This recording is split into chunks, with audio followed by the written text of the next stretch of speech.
Pentecostals are very interesting people. They are the only church movement that broke away and was led primarily by illiterates from Christian church history. So they broke away, or they had an experience, but because it was largely an illiterate led or not a theologically led movement, they also embraced all kinds of things. In addition to all the good things they had, like the baptism of the Holy Spirit and so on, they also embraced all kinds of things. And Pentecostalism grew. And then Pentecostalism gave birth to something else called charismatism, the final frontier of Christianity. Charismatism is at the end of the Christian Reformation, but it is the most easy to derail form of Christianity, because charismatism has each one interprets the Bible for himself. It is this charismatism that has become the chief face of Christianity in Africa. So if you marry African spiritist worldview with charismatism, it's a very lethal combination. I'm just summarizing everything. I can go deeply into it. I'm just trying to. But I'm saying that if you marry a people with a spiritist worldview with a people from a charismatic worldview who are very unorthodox in everything they do, at every point they can come up with something new that has no roots. And you put these two together, you are going to have a kind of Christianity that is very frightening. Very frightening, because it is susceptible to deception. The most susceptible form of Christianity to deception is that which is being practiced in Africa and being exported out of Africa to the rest of the world. And that's why I believe that African Christians must go back to the foundation, especially of the Protestant Reformation, and get back to Christ alone, to scripture alone, to faith alone, to doing everything to the glory of God, to grace alone. Because if we don't go back to that, we will add with Christ handkerchief. To the scripture, we'll add our books, which we have written. And before you realize, pastors are going to read from books as if it is scripture. And if we are not careful, every pastor wants his members to read his books and treat it as Bible. So now people are not reading the Bible, they are reading men of God's books, most of which have no validity, scripturally and theologically porous. We have to go back. I said we have to go back. I feel burdened about these things because I see the danger ahead. But it's not too late. We can come back to the roots. And we need Christians to say, we love the scripture. We want to sit and hear the scripture explained. And the thing about Christianity is that the explanation of the scripture is available to all of us. And we must pay attention to scripture.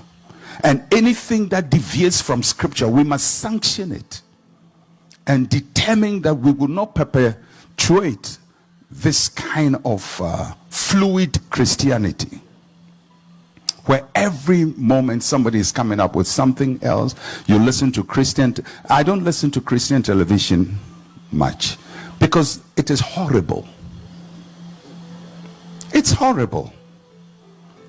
Listen to interview. I was just last night God spoke to me, and we treat God as if he's some confused entity sitting somewhere. Last night he just spoke to you.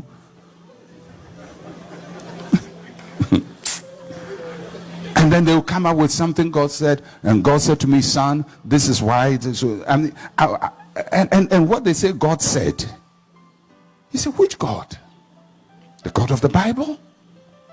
He told you that? Don't ever get bamboozled with God said. Because God has already spoken. And what he said has been documented. So that when we want to know what God said, we go back to the document which contains what he said. The challenge for the church is not whether God has spoken or not. God has spoken, that we know. The challenge is, what did he say? And two, what did he mean by what he said? That is what preachers do. We don't come to say God is now speaking. We say he has spoken. This is what he meant. That's what preaching is, trying to find out what God meant. This is something that most Christian critics have made mention of. Like, most people who are critics of the faith have realized that there is so much deception ongoing, and those people cannot sit by in good consciences and watch things like this keep on going. And that is why they are protesting. That is why they are resisting. And that is why they are talking against some few preachers who have turned religion into their own kind of sect or cult. The most common thing you find in most congregations in Africa is idolatry. They are selling soap, they are selling water, they are selling aprons, they are selling handkerchief. Someone will tell people to come with their panties for him to bless it, this and that. Someone like Jeremiah have sold almost any single thing you can ever imagine. If there's anything, Jeremiah have sold it in his church. And then you ask yourself, is this really the body of Christ? Like, honestly speaking, is this really the body of Christ? Or are these people just being taken for a ride?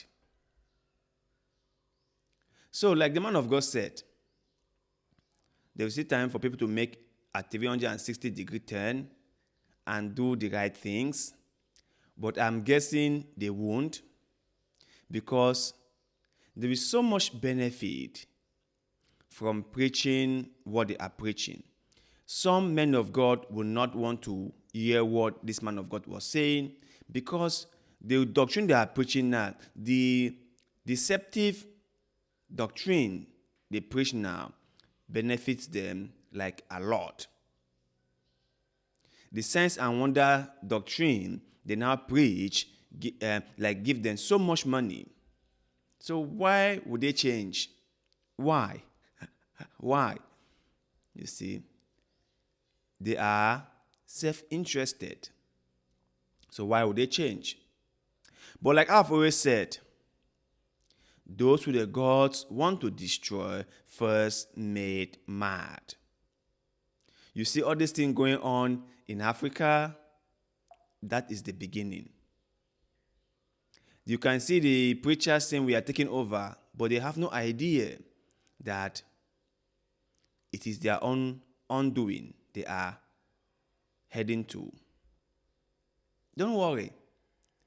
Just give it time. Give it time and you'll see. Give it time and you will see. So I hope people who came across this video take the man of God's suggestion very seriously, and they understand that you are there to serve the Lord, not your man of God. You have only God to worship, not a man of God. And if your man of God is telling you something that you think is not correct, don't go along with it. Do not go along with it. You need to have your own voice, and you need to be willing to use your own voice to speak out against certain things that you think is not done correctly in the church.